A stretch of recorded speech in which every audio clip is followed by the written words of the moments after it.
let's go ahead and dive into 5 teams tonight. We're doing 5. Last time we did 3. We're doing 5 this time. And we're doing Houston, Virginia, Purdue, Arizona, Uconn, and that's it. So there we go. That is 5. That is 5. So we are going to break down these teams. Now, Houston is a team that we will be looking into first, and they are right now one of the better looking teams in the country. Now, Milwaukee in the chat, Houston will be lucky to make it through the first weekend. Ooh, okay. I disagree.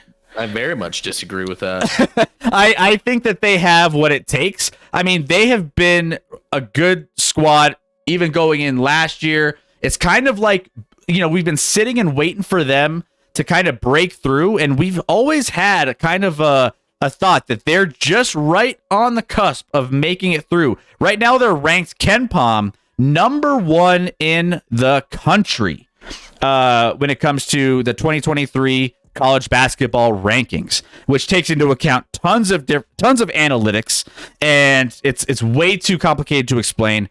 But KenPom has been around for a long time, and they rank all of the teams across the country. But Houston is number 1. Scotty, what are the big things that you love about Houston in this one, and why do you think that they could win it all? Or and also, what could hold them back? Listen, I mean, this is a team that, in my opinion, has the talent and skill level to win it all. I remember last year in the tournament, they made it, I believe, to the Elite Eight before losing in a game where, like, if they would have won, they would have faced Kansas in the Final Four, and I was concerned about playing Houston. Houston does everything well. You talked about KenPom. KenPom, they're top 10 in offense and defense. They're number 4 overall in the country offensively, and number 6 overall defensively. So they do it on both ends. They're an experienced team based off, their run they made last year.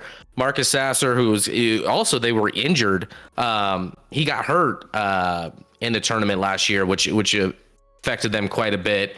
They have a lot of, Sasser's clearly the number 1 leader of this team, but they have a lot of other guys that can contribute. They don't just rely on one player. They're athletically freakish. Just athletic profile wise, they might be the best athletic team in the country as far as just talking about straight athletes. What can hold them back? I mean, it's pretty clear, Chris. Listen, they have not played a difficult schedule. Okay. Obviously they're in a conference where they're the only ranked team. There's not a lot of talent in that conference, in the American Conference. And they've been doing what they're supposed to do, right? They're winning all their games. Their 2 losses this year, they do have one to Temple by 1, and they did lose to Alabama, who obviously Alabama is a top 5 team right now. I think number 2 in the country. They did lose by 6 early on in the season to Alabama, and their toughest probably, but they beat some teams in non-con. As far as they beat Virginia, I know Virginia's not playing as well recently, but Virginia was great at the beginning of the season. They beat St. Mary's, so they beat some teams. I guess the concern is, like, a lot of times I say this with Gonzaga, Chris, every year. I'm like, a lot of times when you're playing inferior opponents for a long stretch of the season, you pick up bad habits. You pick up bad habits that work against those teams, but aren't going to work against the better squads. And you're not used to facing that adversity that teams like in the Big 12 this year are going to be used to facing, where every game is like a battle in and out. So that's my biggest concern with Houston, is like, they're just not battle tested enough, and it's been too easy for them. But this team is legit. Yeah, and I mean, honestly, I think this is a team again that I've been kind of waiting for them to just break through and just cap off, just cap off a nice tournament run. Because I mean, last year, they lost to Villanova 50-44 in Elite Eight, made it to Elite Eight, and I think that they have what it takes to make it all the way to the very end. It's just, they're well coached. I think they have a lot of talent on this team. You mentioned Sasser. I think he is a big piece to their success. But yeah, I think you're right. I mean, you always question these smaller conferences, and what do you think they could potentially bring? And there is a lot of hype around, the some of these teams that just really continuously are making the tournament and looking good, like Houston, like Gonzaga, but coming from small conferences. I think from this standpoint, I mean, I like them of all of the smaller conferences. I like them a lot more so than, the Gonzaga this year, which we got to win against St. Mary's last night. Big ups to them, actually, for winning again the game against St. Mary's. But getting back to Houston, it's just, this isn't about Gonzaga. I know. I got to throw in my Gonzaga plug just once a stream. If you could throw in, a Kansas City Chiefs reference every single stream, I figure, But to be fair, there's one large difference. One team wins. Wins titles. We're working on that. We're working on that with Gonzaga. It's not going to be this year though.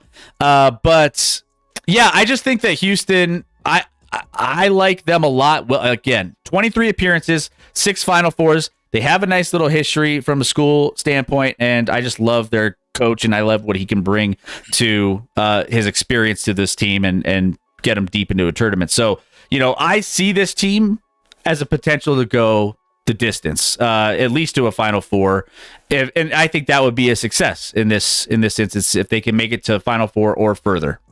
Yeah, and obviously Kelvin Sampson as coach has been there, done that, ton of experience there, won national titles, so he's experienced. He's a great coach. This roster is ready to go. And what I like about them is they can win ugly, Chris.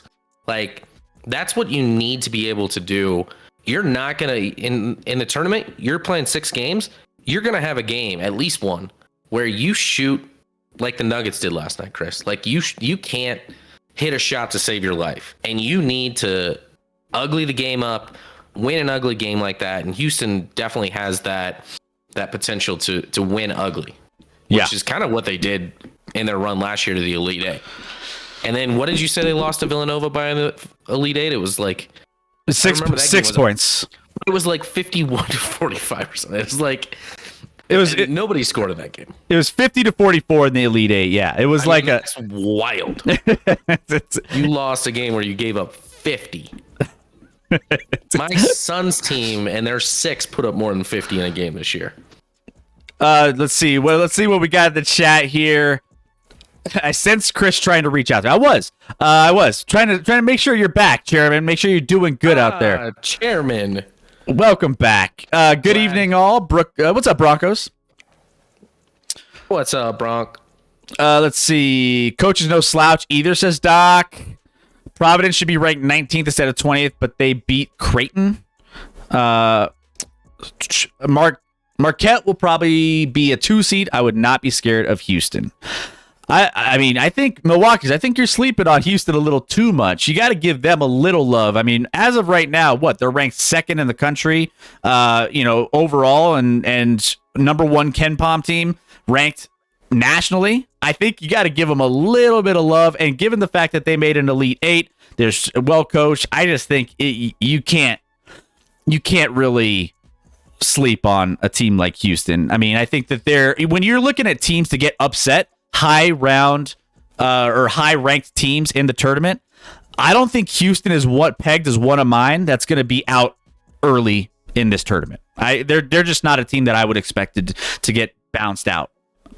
So that's where I'm at on that. Stacka, best WCC threat is St. Mary's, not Gonzaga. I don't disagree. I think Gonzaga did get that win yesterday, but I don't feel Gonzaga is strong, and I question St. Mary's as well. I don't think either are a threat. I don't think. Yeah, I think when you're saying the WCC, I think the WCC is having a down year, and I think that even the best of St. Mary's, who typically is one of those teams that people pick early on to make some upsets in the tournament, I don't think that they're going to be. I don't think you got to worry about the WCC this year. I think they're just not it. They're not that guy. You're not that guy, pal. Trust me. You're not that guy. Quadrant 1 home games versus RPI teams ranked in the top 30. Houston is 4-6. That scares me, says Doc. Wait, 4-6? I don't know. They've only lost 2 games, so I'm confused by that. I see their quadrant one. They're 4-1 in their 5 quadrant one games they've had this year. They've won 4, lost 1. Quadrant one, what that means, guys, like the NCAA set up this system basically to, quality of wins. So a quadrant one win means if you're at home, you're playing a top 30 team in the country based off this certain net rank. Or if you're on a neutral site, it's a top 50 team, or if it's an away game, it's a top 75 team. Those all qualify as quadrant one wins. So, I mean, only having 5 quadrant one games is pretty light, and going 4-1 is good in those. Compared to, I don't know, Chris, like a Kansas who leads the country in quadrant one wins with 15 quadrant one wins for Kansas. Second most is actually 10 in the country. So I don't know if we should just chalk up another natty for Kansas. I know we're not talking about Kansas tonight, but if you get to talk about Gonzaga, I get to talk about a team that's actually good.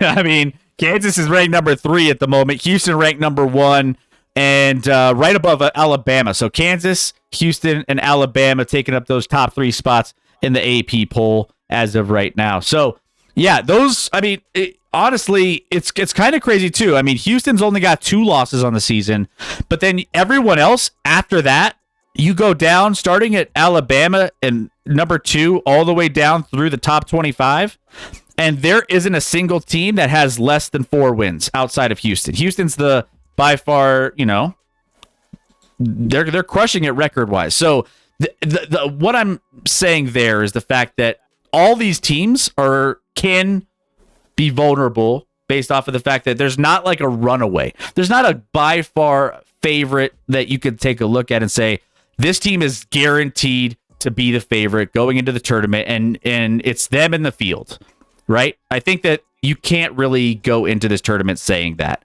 Some years you can. I think that's I just don't think that this is the year.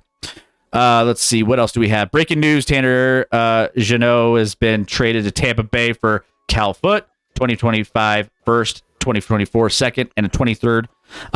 We're going to get into the NHL trade deadline coming up on Wednesday. So if you're an NHL fan, we're going to be recapping a lot of the moves. We're going to get up to speed a little bit more on, all the moves taking place so that we can break down the best moves, the best grades, which teams benefited at the trade deadline. So make sure you guys tune in on Wednesday for some NHL talk. We're going to be touching on all of that stuff.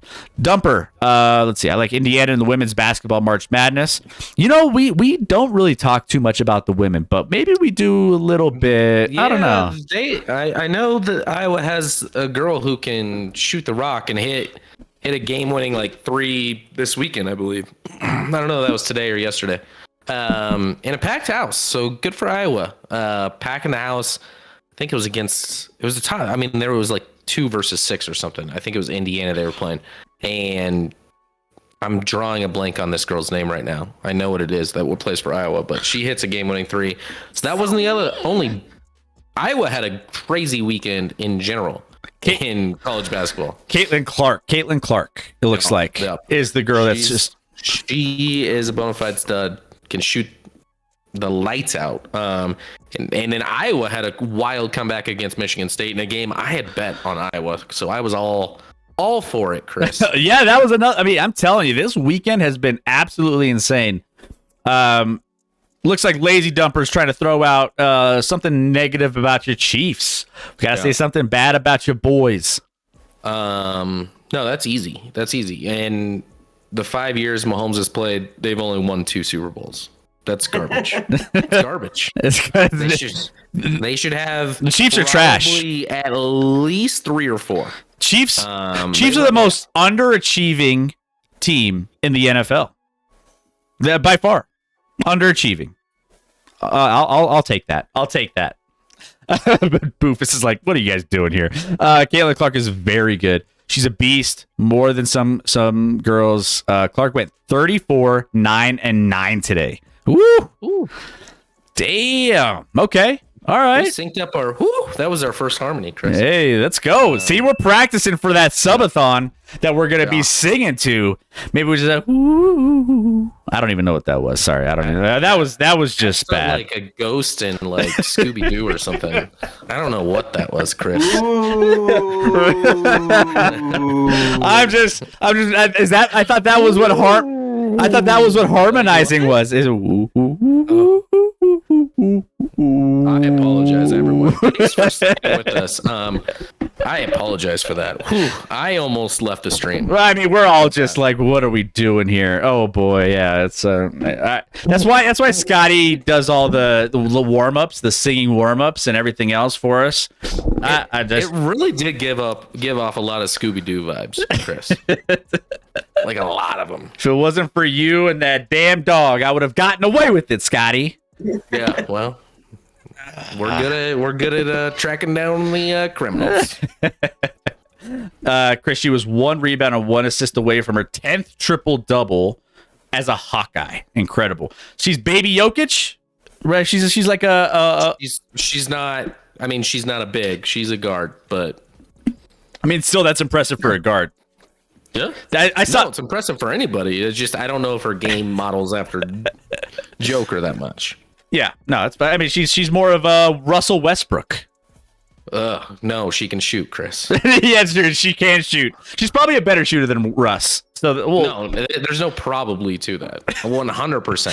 Which, by the way, we have the Nuggets game going on tonight. Speaking of Russ, right now Nuggets are up 10 points on the Clippers, 27-17. Early on or late in the first. So 2:18 left, 27-17. And I think Jokic is on his way. He's got 8 points, 3 assists, 1 rebound. He'll get his triple dub tonight.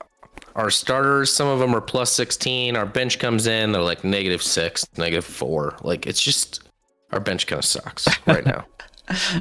Ben, what's up, Benny? How we doing? Jets, Jets, Jets. Winnipeg. Yeah. Is that? I assume we're talking about the Winnipeg Jets. If the Winnipeg Jets do the same chant at their games, then yeah, I'm sure that's a thing.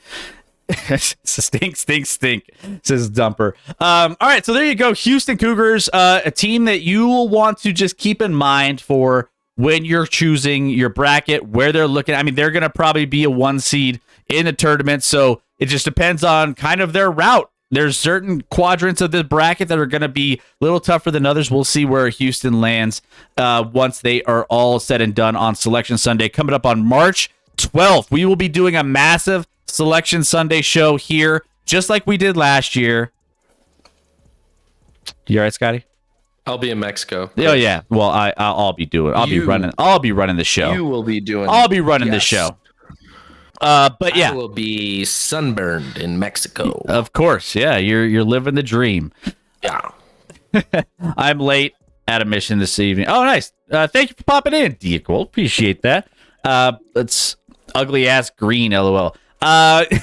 Next up, we have Purdue, the Purdue Boilermakers. Now, Purdue, right now, currently ranked 5th in the AP Top 25. They have a 24-4 record. Now they have lingered around the number 1 seed or the number 1 ranking for a lot of the season and kind of bounced in and out based off of their wins. Currently, KenPom has that at the ranked number 6 overall as far as the Big Ten is concerned, and they are only behind Connecticut, Tennessee, Alabama, UCLA, and of course Houston, who we just covered.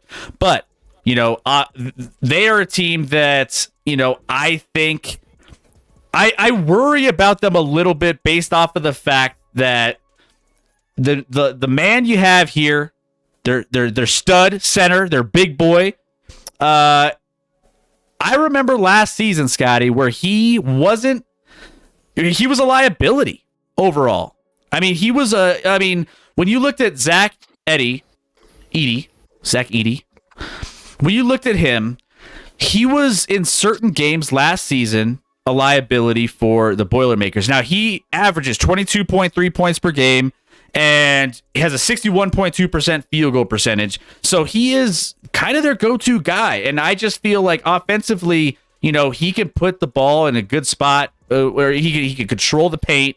He could control the paint on defense as well. But, teams that can kind of stretch him out a little bit and take advantage of him athletically, I worry a little bit about big boys who maybe can't, stick with some of the schemes that some of these other teams run based off of matchups. So do I think that they have I think they have a decent chance, but this is a team ranked high enough in my list here that I kind of worry about when it comes to, how long they could last in the tournament. Maybe it's on an upset alert, but I'm a little bit hesitant. They've lost to number 21 Indiana. They've lost to they've lost to Indiana twice, Northwestern and Maryland on a back-to-back on the road as well. So that's the landscape. Scotty, what do you think about Purdue?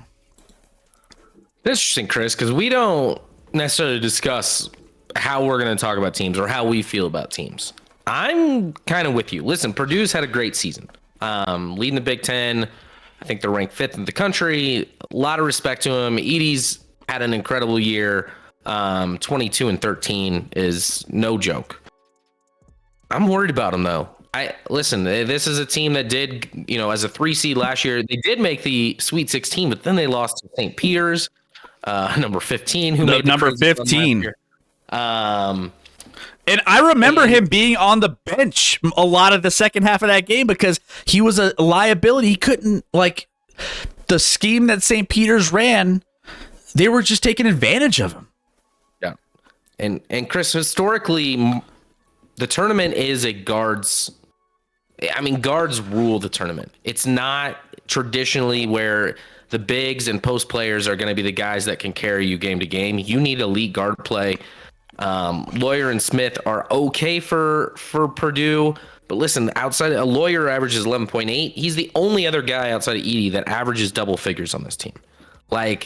You don't have a ton of guys, and he averages 11. So it's not like he's just filling up the stat sheet. You got to rely on a lot of guys having good games that maybe can't carry you at other times. So with the guard play, I think Purdue, that's going to be their downfall. Right now, they're right on the cusp of a 1 to 2 seed, depending on who you talk to and where it looks like. But they'll be 1 or 2, and I kind of feel like they might be I could see them losing in the second round, Chris. Now, and again, they had Jaden Ivey last year. They had Jaden Ivey, who was a big aspect of why they got to where they are. He was a draft pick, obviously, went to the NBA, but a lottery pick. A lottery pick, yeah. So he, I thought, was more integral to that team making it to the tournament and having, some of that success. And he's not there anymore. They don't have that quality of a guy to go hand in hand with, Edey here. I worry a little bit. Some other people in the chat are worried as well. Big red flag for Purdue. Extreme inexperience in backcourt. Both Smith and Lawyer have been exposed over last month, especially in both games versus Indiana. Edey's not the problem this year. Remember, last Final Four was 1980. Guard play must improve for Purdue, Chris and Scott. Yeah, I think that's a big piece of it, right? We were just mentioning they had some decent guard play last year, maybe not so much this year, as far as the consistency. When has an all freshman backcourt made a Final Four since the Fab Five guys? Can't think of one. Ivy freshman. I'm trying to think. Maybe that Kentucky team that was so good, but I feel like they had one vet as a guard. Yeah, I don't know. Let's see. Ivy was a negative in my opinion. Interesting. I mean, wasn't he?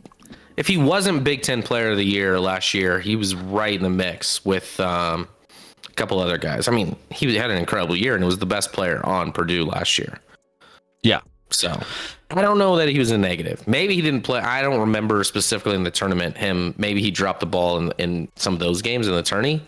I don't recall. But either way, Jaden Ivey was a dude and he was a lottery pick. He was not a negative.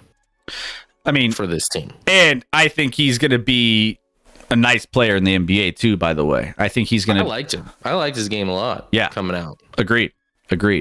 So Let's see. Milwaukee's, I think Johnny. Oops. Hold on one sec. Johnny Davis was Big Ten Player of the Year. There we go. That could have been. It was scrolling on me there. What else do we have here? I accidentally pinned a message. I don't know how I did that, but I pinned a message in the chat. I don't know. There you go. Maybe Rec could fix that. I don't know what I just did. Yes, man. Let's see. Yes, as a great Gene Keady he made a Final Four as Purdue head coach. Yes, as great. I'll say that again. Yes, as great as Gene Keady was, he never made a Final Four as head coach, which is wild. I actually didn't realize that. I mean, Gene Keady was a hallmark of Purdue basketball for a very, very long time. So for them never to make a Final Four with the teams they had is kind of wild to think about.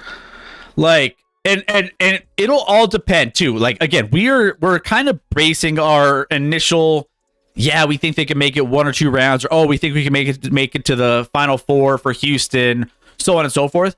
It all is going to be depending on who is in the bracket with them and how it ends up panning out. So keep that in mind.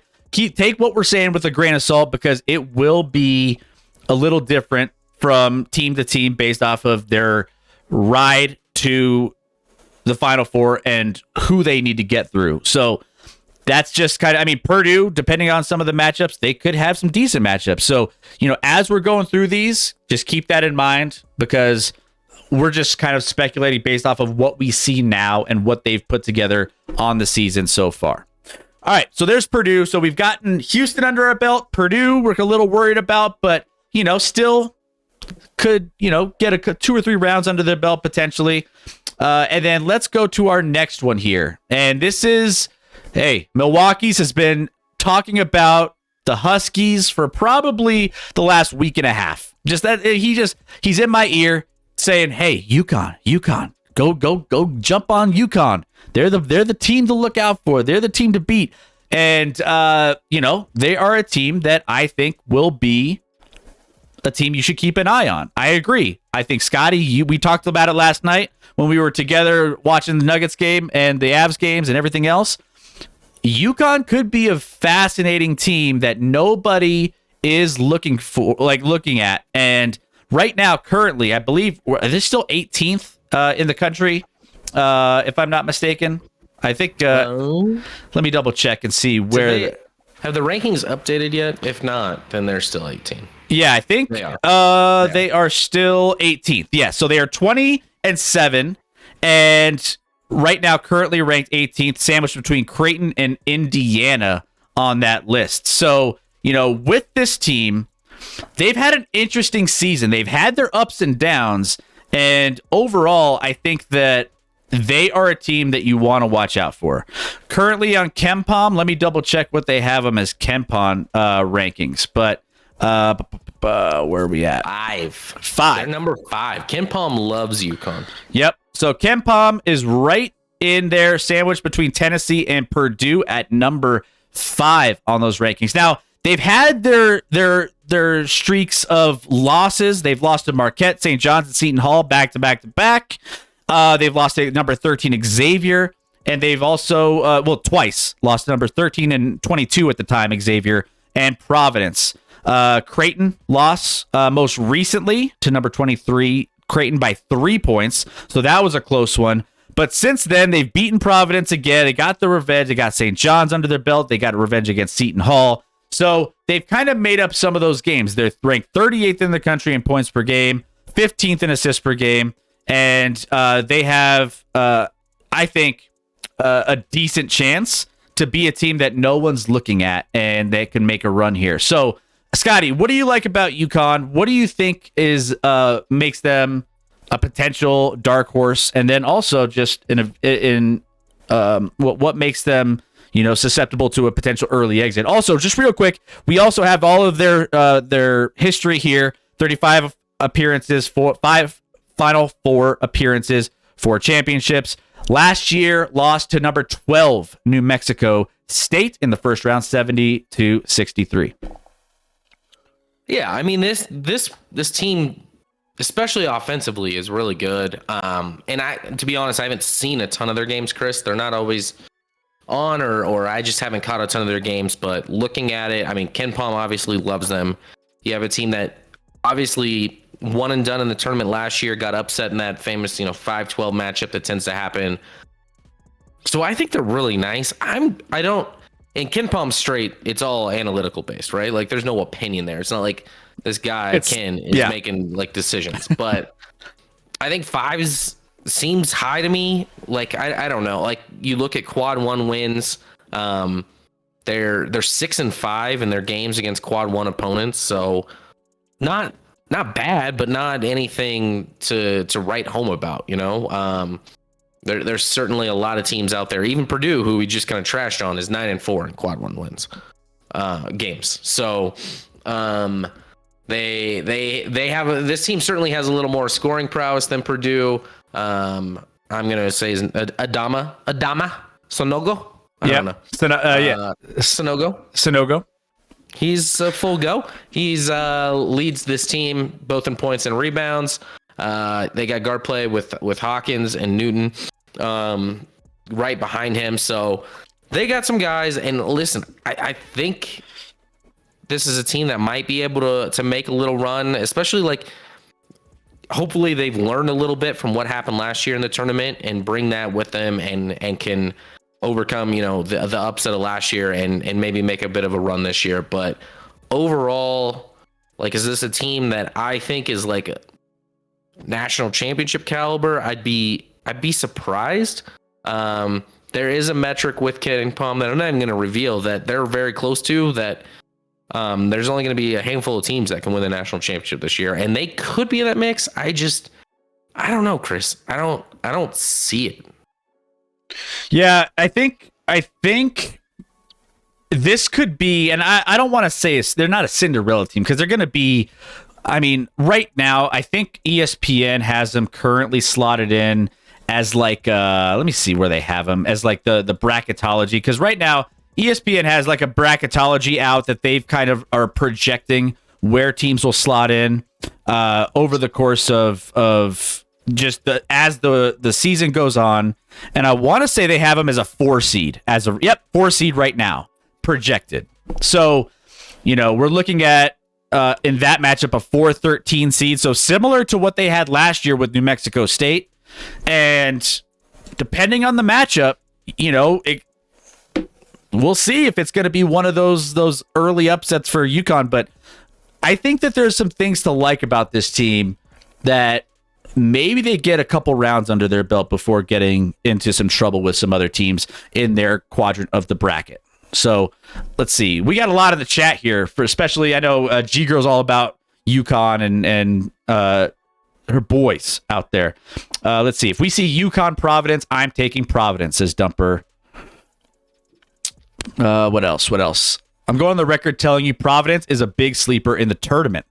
Dumper's all over Providence. Okay. I mean, Providence that just lost to UConn by like almost 20. I mean, like last week, like 4 days ago. Yeah, it's. I mean, right now, I think where's Providence? I think in the bracketology here, I don't know where they have them in the mix. Probably. Oh, Providence is 7. 7. Okay. 7 seed. So they would be a 7-10 matchup, depending on who, and they currently have them projected out to place Memphis, at least on this bracketology. So, yeah, I mean, I don't know. I think I would lean. I haven't watched a ton of UConn. I've watched a handful of games whenever they're playing on national TV or whatever, but I don't know. I'll take a closer look at Providence. You're kind of, making me have to take a second look at them. They're lazy. I mean, besides them being not quite as good offensively as UConn and worse defensively than UConn, other than that, I think they're right in the mix. It's not as good at those two things, offense and defense. Problem with Providence is not good on the road. They won't have any home games in the tourney. They're 6-6 on the road and 15-0 at home. It's just something to keep an eye on, says Doc. Yeah, I mean that's always a factor. A team that performs better at home than on the road. Milwaukee's, I will take Marquette over both of them. Big East is down this year. Big 12 or SEC team is destined to win the title. We talked about this last night. The Big 12 seems strong. And, we actually have talked about some of the different representations from each conference. Right now, currently on ESPN's Bracketology conference breakdown, the Big Ten is the leader in teams represented in the bracket currently with 9.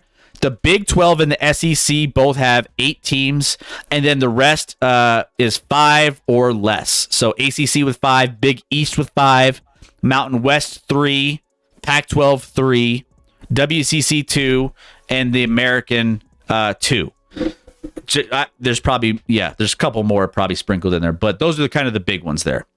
Yeah, I mean, keep in mind with the Big 12, they have 8. That means 8 of their 10 teams. They only have 10 teams in the Big 12, where some of these conferences have 12, 14 teams. So the Big 10 getting in more is not a testament to Big 12 is clearly the best conference in the country this year. I mean, you have it's way more top heavy as well as high end quality compared to the Big 10, which you don't really have anybody even in the top 10 in the Big 10. Well, outside of Purdue, sorry. Purdue, but you got Kansas, Texas, Baylor, Kansas State, all in the Big 12 that are all borderline top 10 teams. Yeah. So Providence, no. LOL, says G Girl. Big East has 5 ranked teams, better than most conferences. I watch them all the time. I don't think they are sleepers. GG.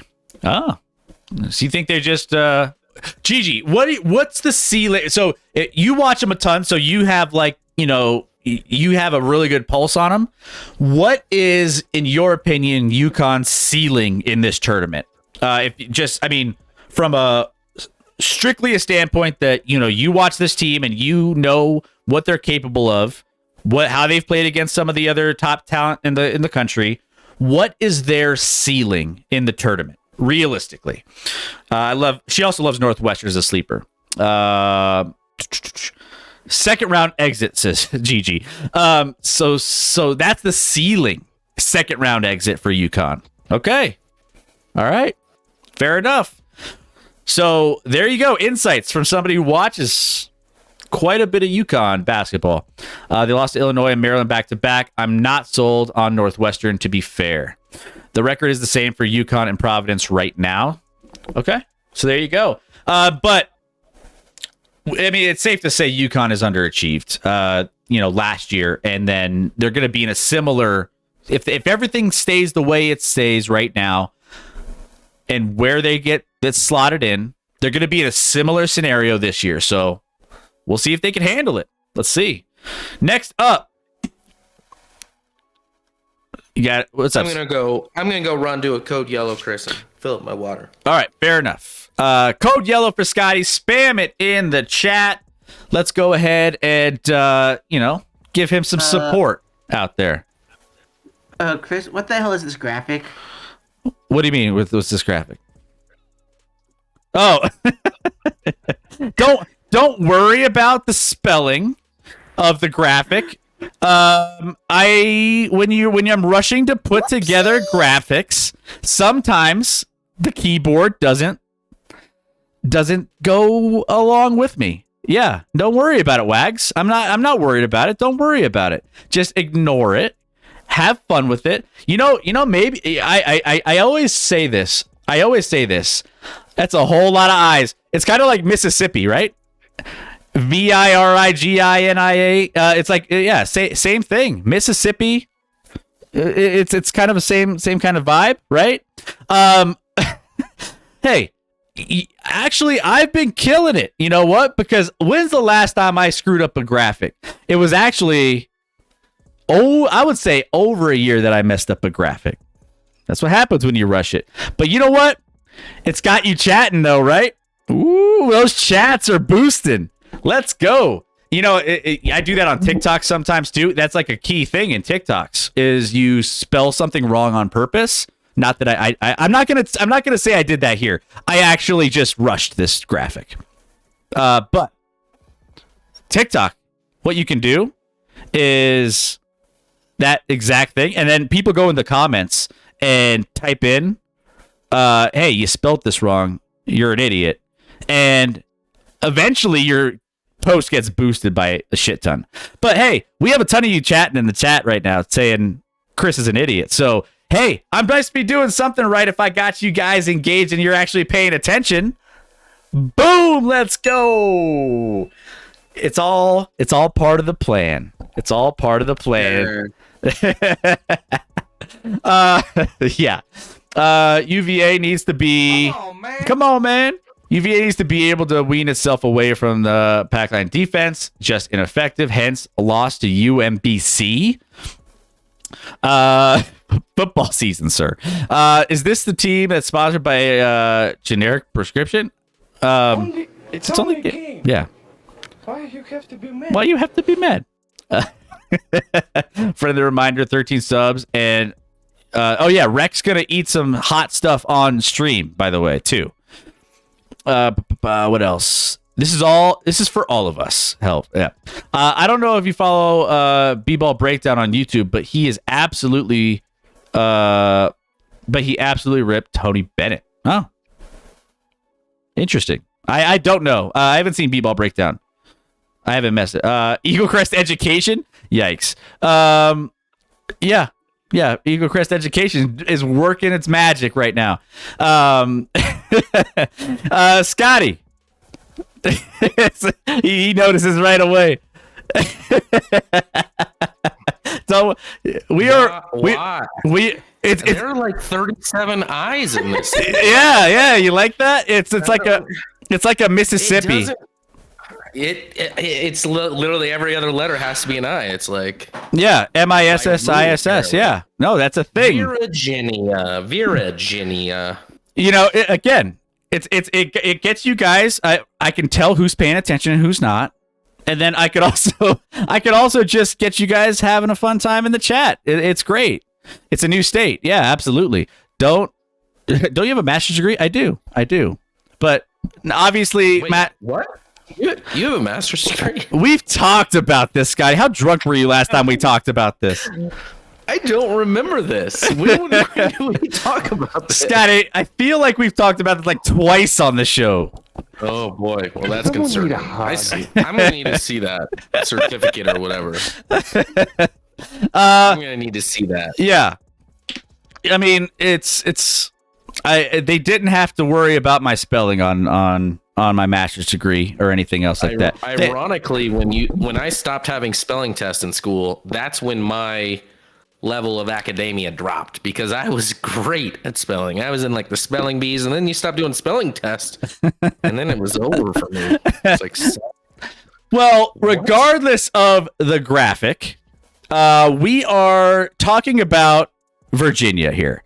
Now, Virginia they have the one championship in 2019, 4 Final Four appearances, and 24 tournament appearances, but they've kind of had some issues since they won that tournament, kind of gone downhill a little bit. But Virginia currently in the mix with this year's slate of tournament projections here.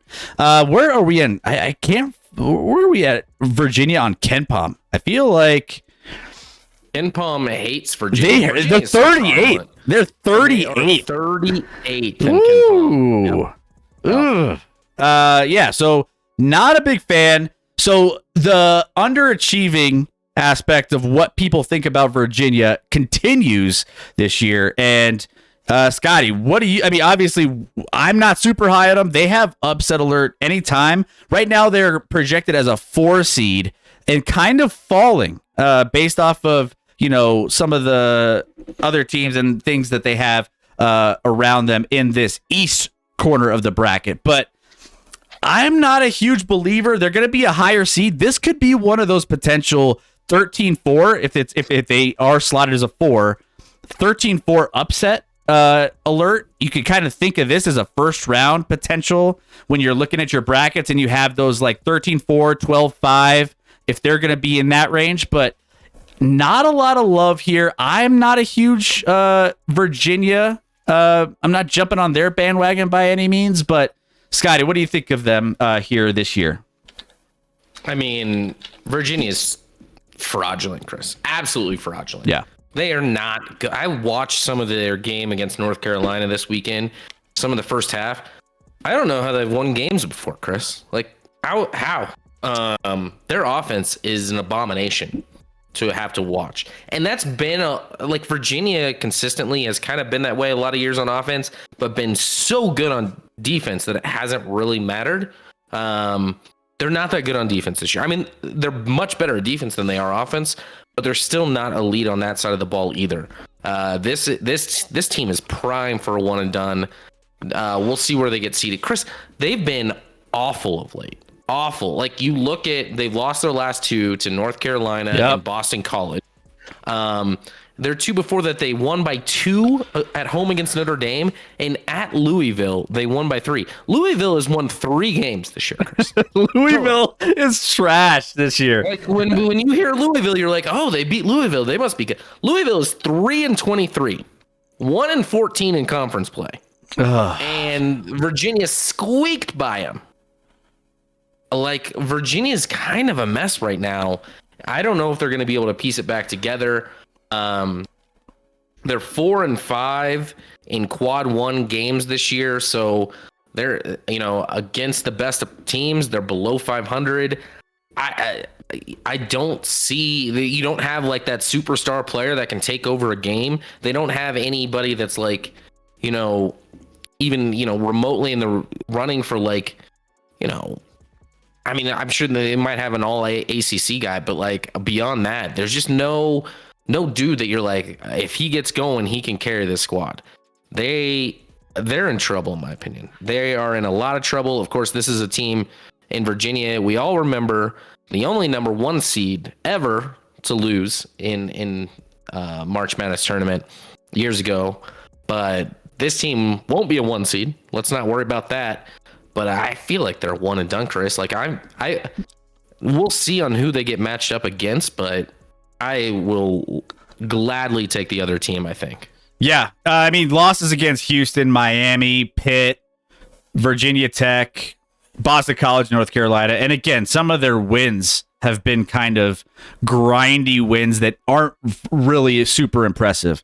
So, this team, I mean, it's not like they don't have upset alert in their history. They've been upset in the first round as a top seed. When was that? What year was that? Scotty? That's probably 6 years ago. Ironically, what's weird about it is the next year they went to... They won it all, yeah. Won the Natty. They did. Won the Natty, but... it's just... I want to say it was like 5 or 6 years ago. But they lost as a 1. Which is, I mean, they just have upset alert in first round written all over them. And I'm with you. I just don't believe that. I mean, currently they're slotted in as a 4 seed, and I could see that being one of my biggest upset picks. Right now, I think they currently have them against Utah Valley as a 13 seed. It was 2018, Chris, by the way. 2018. 5 years ago. 1 in 2019. Then they are off in 2020 for the pandemic. They awarded that natty to the number 1 team in the country, Kansas. Yep. I mean, they didn't, but they should have. But either way, neither of us are high. You probably don't want to prioritize Virginia as a team to go deep into the tournament this year if you're filling out your brackets. So just keep that in mind. 12-5 games are the best. I mean, 12-5 are the big. I mean, statistically, before the tournament starts, there are always some rules of thumb when it comes to choosing your initial first round brackets. And that 12-5 matchup, there's usually 2 of those on average every single year, or like what? There's usually a couple. It's probably slightly below 50% that 12s beat 5s. Yeah. So I mean, it's pretty standard, and it's something that is usually something you want to account for when filling out your brackets. We're gonna have all of our kind of things to look out for once we get to a little closer and we've kind of looked at some of the bracket and what we think might happen, some trends that you might want to take a look at and consider when it comes to choosing statistically some teams over others. So it'll be all part of what we have here. Scott. They win it's actually about 35% of the time that the 12 seed wins. So that's roughly, a little more than 1 out of every 3 games. He's got it with me too. From last year, Scotty, since 2010, a number 12 seed has beaten the number 5 seed 17 times, winning 39% of the 44 games against the number 5 seed in that span. In the previous 11 tournaments, more than one number 12 seed has won 5 times.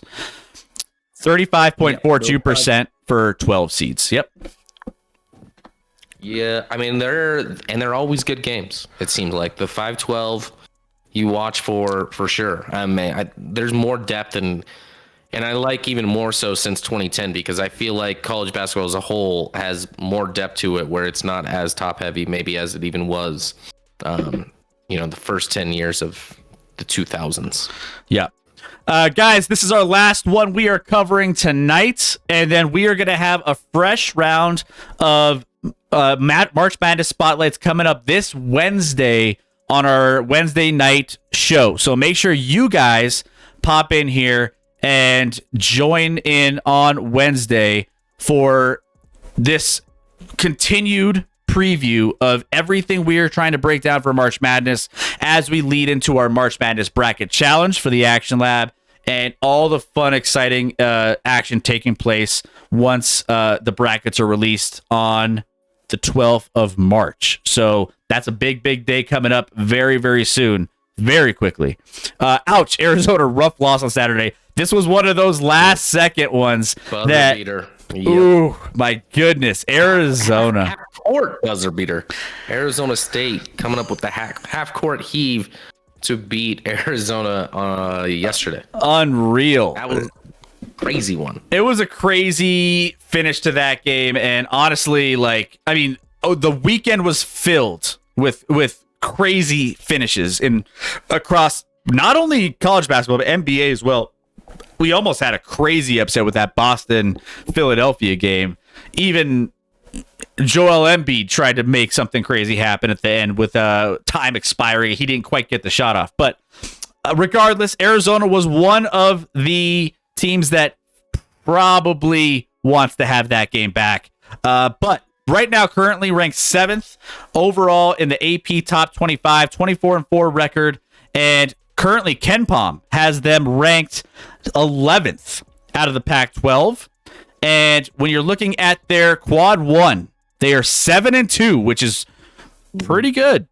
Pretty good. If you're taking a look at where, they're slotting in. Right now, currently projected as a number 2 seed in the tournament. If the season were to end today, they would be kind of in that 2 seed range.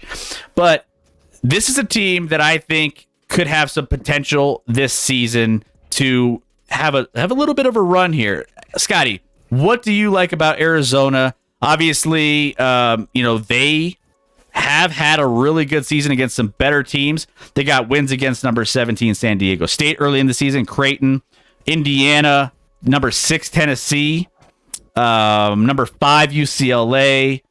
So, they've had some nice quality wins, but yeah, that buzzer beater losing by 1 to Arizona State was a crusher. Other losses on the season, Oregon, Washington State, and Utah. Yeah. I'm a little torn on Arizona, Chris. I'm a little torn. They remind me a lot of a Gonzaga team, quite frankly. And Tommy Lloyd, their head coach, came over from Gonzaga. He implemented basically the offense that, he kind of helped along with Mark Few run at Gonzaga to make Gonzaga such a successful offensive team, and Arizona's followed suit. Arizona's a great offensive team. I just worry about their defense. Their defense isn't good. Certainly not good enough, in my opinion, to win a national championship. Can they win some games and get hot and make a run? Yes. Can they piece 6 games together? There's no way. There's no way that I can see this team with the defense they've played this year. Even with that 7-2, and that's nice. That 7-2 quad 1 is very impressive when you look at it. But at the same time, what does that mean? That means they've had some bad losses too. If they've only lost 2 of their games in quad 1, they have they're 6-3 in quad 2 games, Chris. Like, so explain that to me. In quad 1 they're 7-2, in quad 2 they're 6-3. They're actually worse against quad 2 than they are quad 1, and have 3 losses. Or I'm sorry, no, they have no losses against quad 3. That was a lie. Yeah, they only have they're 3-0 4. quad 3, 8-0 in quad 4, obviously. So yeah. So I like what they run offensively. But again, they're kind of led by their front court, not their back court, which again in the tournament, I roll with guards. I think guard play is more important, and they don't have and I've kind of backed Arizona, and maybe this partially is like I've backed Arizona on thinking they'd make runs the last few years. I love their guard. Who's their guard last year that went high in the draft? I'm blanking. I'm gonna look. Mathurin. Mathurin. Who I loved last year. Thought he was a stud. But they, even with him, didn't, rep that well in the tournament. Bowing. I mean, they did lose to Houston, but again, just didn't have a run. I don't know. I think this is a team that could maybe win a couple games. I just don't see them piecing together, like reaching a Final Four or anything like that. I would not pick them to go that far. Yeah, I mean, they right now, again, they should have at least probably, barring any crazy things happening down the stretch, they still have 2 games left on the schedule. USC and UCLA both are quad 1 matchups. So with that being said, that last one against UCLA will probably be a big deciding factor on, how this ends up falling. Maybe they're a 2 seed, maybe they drop to a 3 seed if they lose one of these games and they kind of fall out. But they should have at least a scenario where they can win a first couple rounds. Then you kind of got to take a look at who else is in that bracket with them and what kind of quality teams that they would be up against later on. So we'll get a better idea once they get to that point. But Arizona historically, they've, what you see it here, 1 championship for a program standpoint, 36 appearances, a lot of success. That but 97 year will break my heart as a Kansas fan forever. Forever. The year they won it. But the best Kansas team I've ever seen, and never mind, doesn't matter. But last year lost to number 5 Houston in the Sweet 16. So 72-60. Broncos, you're missing an eye in Arizona, I think. Yeah, I'm missing probably like 4 eyes in Arizona. I think there should be a couple more. There's at least a couple more. Arizonia.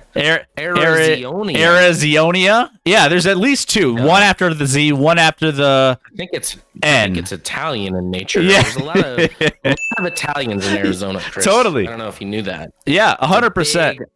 Big Italian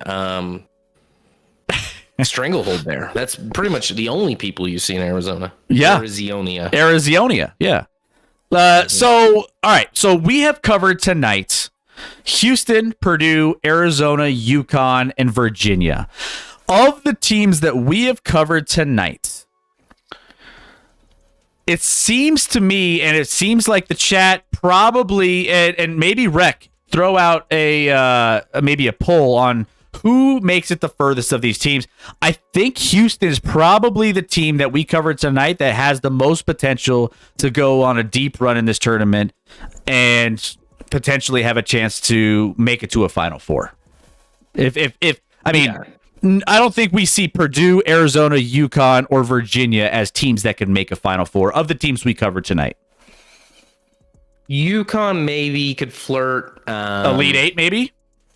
Yeah, but it's yeah, I and everything's about matchup. So, it depends on how the bracket lays out and what unfolds, because sometimes a team just hits a bad matchup. But yeah, if I were to pick right now with what team of these 5 I think would go the furthest, I feel pretty good about Houston.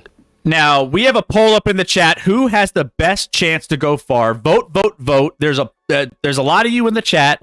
No ties. Don't be tying on us. But who has the chance to go the furthest? Houston, Purdue, Uconn, Virginia, and Arizona. Now, we covered last time UNC, Alabama, and Gonzaga.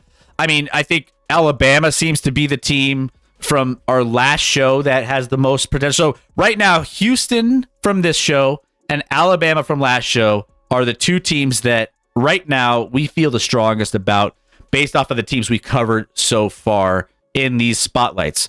I think people are just voting just to get a tie across the board.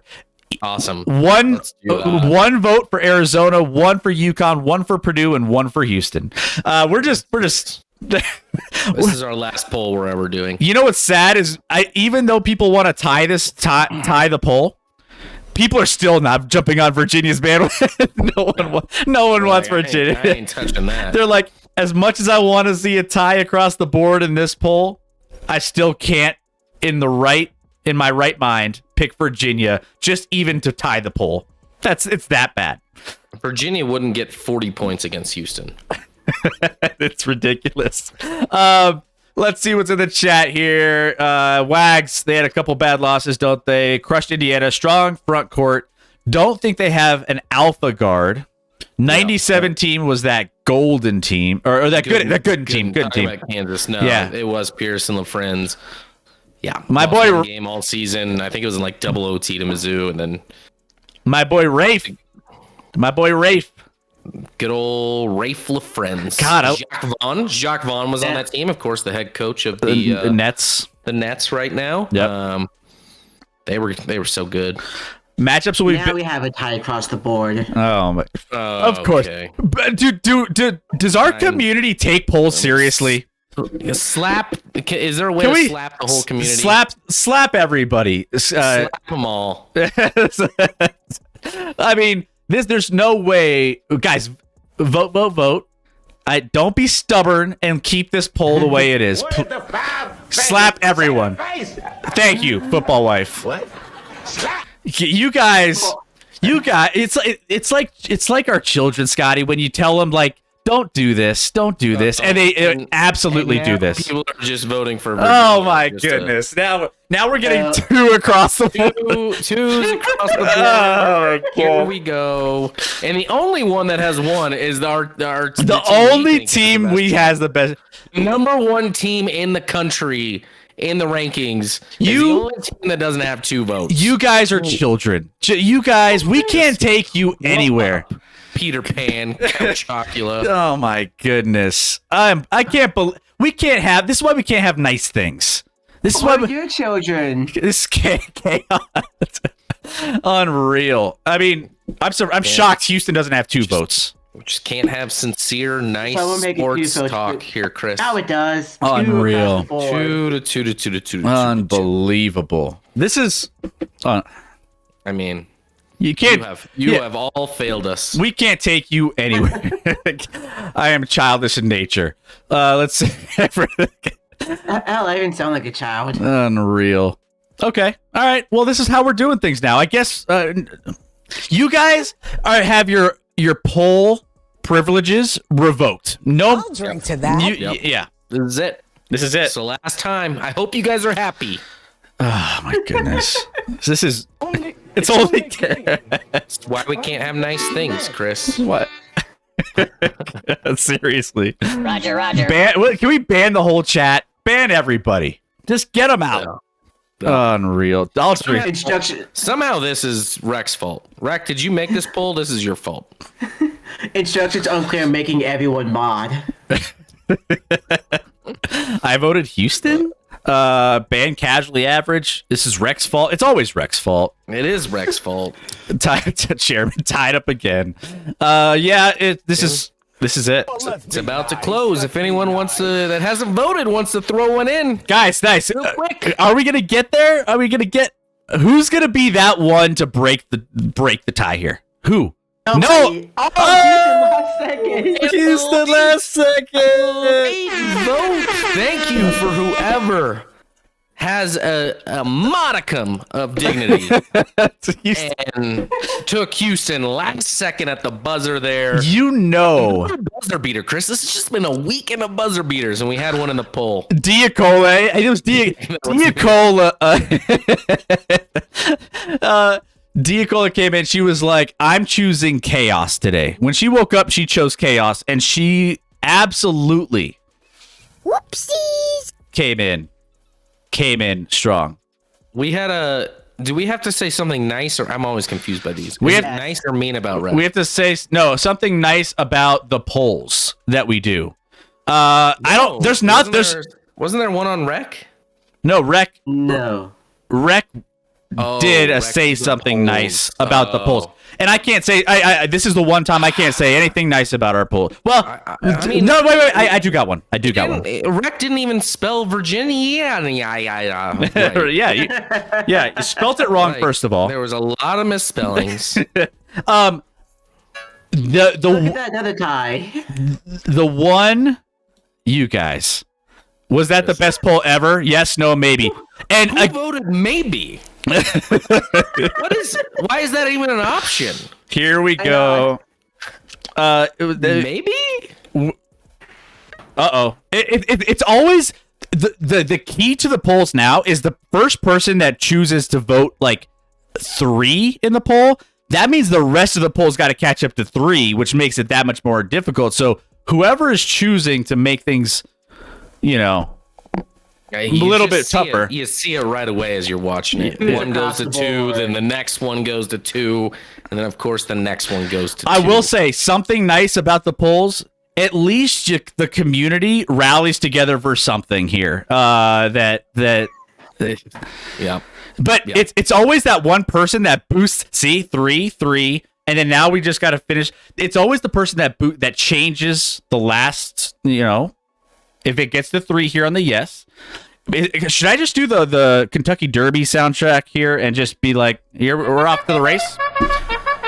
And they're off. We have yes, no, maybe. We're out the gates. We're 3-3. Yes, no, maybe. Or out of the gates. 3 leading in the lead for this poll. Yes is behind here. Late in this poll. Now we are waiting for this one to come through. And there we go. We have 3 across the board. And we are continuing on with this race. We have no idea what's happening here, but they are all going to be tied at the end. When we guarantee it's going to be a photo finish. And we have no idea how this is going to end, except for a photo finish is the only thing that we think.